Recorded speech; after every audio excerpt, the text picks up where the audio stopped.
Special Edition and HarperAudio present Tying the Knot by Brenda Novak. Performed by Nikki Massoud.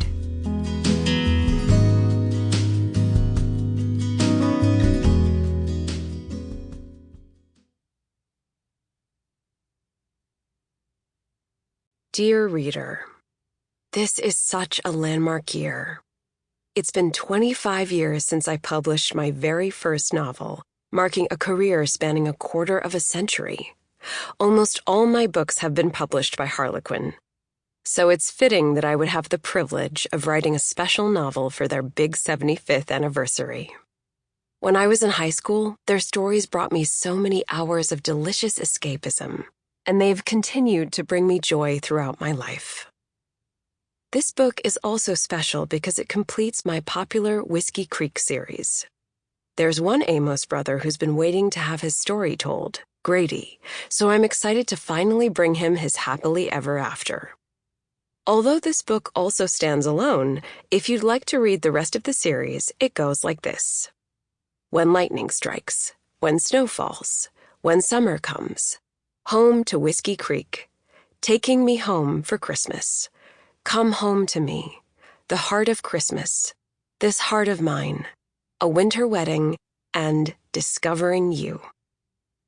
Thank you for celebrating this special milestone with me and with my publisher, Brenda Novak.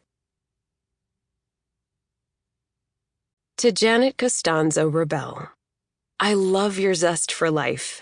Thanks for infusing my online book group on Facebook with your positive energy and for all you do to support me as a friend and a reader.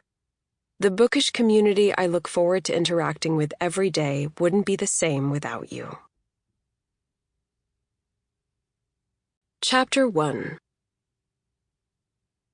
You want me to do what? Grady Amos had been leaning toward the woman he'd just met, Winnie something. He couldn't remember her last name. But he liked her. She was attractive in a polished, fashionable way, wearing a long, straight skirt and a sleeveless blouse, obviously designer clothes that fit her trim figure to perfection, with her blonde hair pulled back in a sleek ponytail at her nape. A woman in high heels who smelled like the perfume counter at Macy's wasn't something he ran into very often in the small gold country town in Northern California where he'd been raised. Folks were pretty casual in Whiskey Creek, so when he'd walked into Sexy Sadie's to relax after a long day at work, she'd stood out, enough that he'd veered over to the bar to claim the empty seat next to her. But what she'd just said had him scooting back by a foot at least.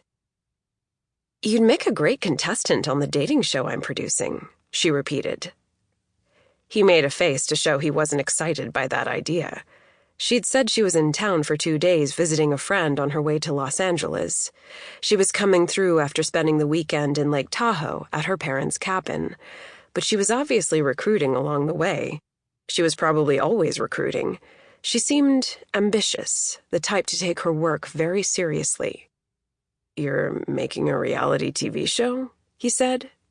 She'd told him she was a producer, but she hadn't gotten specific until she'd learned that he was unattached. When she'd started to probe to find out his status, he'd assumed she was asking because she was interested in him the same way he was interested in her, so that was part of his disappointment. She looked a bit crestfallen herself. Most people probably showed a great deal more interest when she mentioned what she did for a living. "We're in our 3rd season. You've never seen Tying the Knot?" "I'm afraid not." He'd never been interested in reality TV. Other than Survivor. He made an exception for that show because it was freaking amazing, and maybe Naked and Afraid. He considered the dating ones, The Bachelor, The Bachelorette, and all the others, to be for women. She adjusted the straw on the Moscow Mule he'd bought her. "You should give it a try, see what you think." He doubted it would be anything he'd enjoy, but he liked talking to her and was hoping to get her to go out with him, even if it meant he had to drive 6 or 7 hours to LA. "What's the show about, exactly?" "It's a study of first impressions." Sample complete. Ready to continue?